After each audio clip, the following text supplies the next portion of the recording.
안녕하세요, 김태우 변호사입니다. 우리가 살다 보면 돈을 빌려주고 받을 때가 있죠. 많은 돈을 빌려주고 받을 때는 차용증을 꼭 받지만 적은 돈, 예를 들어서 5만원 아니면 50만원, 100만원 이 정도의 돈을 주고 받을 때는 차용증을 쓰지 않는 경우가 많이 있습니다.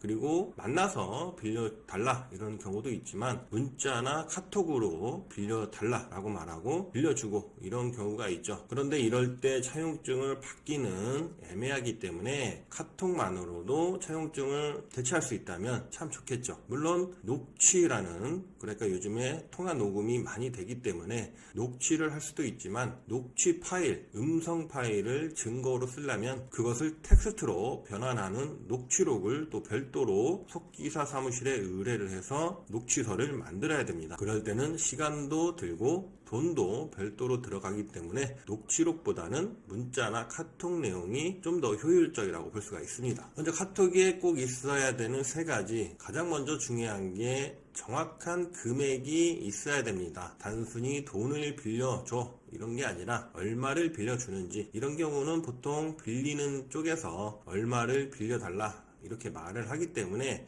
굳이 내가 신경 쓸 필요는 없을 수 있겠지만, 혹시 그냥 돈 빌려달라 이런 내용만 있다면 내가 먼저 그럼 얼마를 빌려달라는 거냐 이렇게 물어봄으로써 금액을 특정을 해야 됩니다. 이렇게 돈을 빌려놓고 금액이 특정이 안 된다면, 금액에 대한 증거가 없다면 빌린 쪽에서 나중에 그 액수를 다툴 수도 있습니다. 그래서 카톡에서 얼마인지 금액이 반드시 특정되어야 합니다. 그 다음 두 번째, 우리가 돈을 빌려주고 받을 때 언제까지 갚는지 이 변제기가 상당히 중요합니다.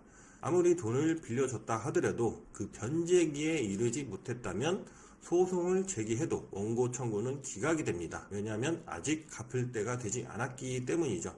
그렇기 때문에 언제까지 갚을 건지 이런 내용이 반드시 들어가야 됩니다. 상대방이 먼저 언제까지 갚겠다 라는 말이 들어가면 좋겠지만, 그런 말이 없다면 내가 몇 월 며칠까지 날짜를 구체적으로 특정해서 언제까지 갚아라, 이런 변제기를 문자나 카톡에 포함시키기 바라겠습니다. 그 다음에 돈을 실제로 주고 받았는지 그 부분에 대한 증거도 카톡에 나오면 좋습니다. 정말로 돈을 줬는지, 그 돈을 상대방이 잘 받았다, 그런 내용까지 카카오톡에 나와 있어야 됩니다. 그렇게 있어야 진짜로 돈을 주고받았는지에 대한 입증이 되는 것이죠. 돈을 빌려주실 때는 현금으로 빌려주시기보다는 반드시 계좌이체로 빌려주시는 것이 나중에 소송이나 고소를 할 때도 그 내용을 증거로 쓸 수 있기 때문에 가급적이면 계좌이체로 돈을 지급해 주시기 바랍니다.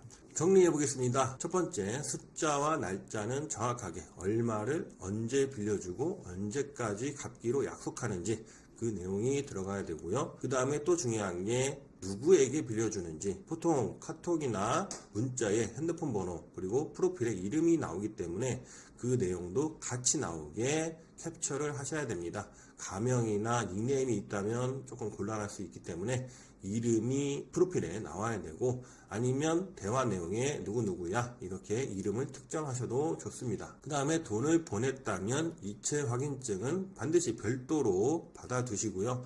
나중에 문제가 됐을 때 찾으려면 언젠지 기억도 잘 안 나고 그러기 때문에 돈을 빌려준 즉시 그 이체 확인증을 캡처나 다운로드해서 핸드폰에 보관하시기 바랍니다. 이체 확인증과 더불어 지금까지 나온 카카오톡 대화 내용 있죠? 그 내용도 순서대로 캡처를 하셔가지고 별도로 보관하시기 바랍니다. 아무리 이런 카톡 내용이 있다 하더라도 시간이 지나거나 자칫 잘못해서 그 대화방에서 나가게 된다면 대화 내용을 또 복구해야 되는 수고가 필요합니다. 그래서 돈을 빌려주셨다면, 그리고 증거로서 카카오톡 대화 내용밖에 없다면 그 대화 내용을 캡처를 하셔서 본인 휴대폰 앨범에 저장을 하셨다가 혹시라도 돈을 빌린 사람이 나중에 딴소리 한다면 그 증거를 바로 쓸 수 있도록 준비를 하시기 바라겠습니다.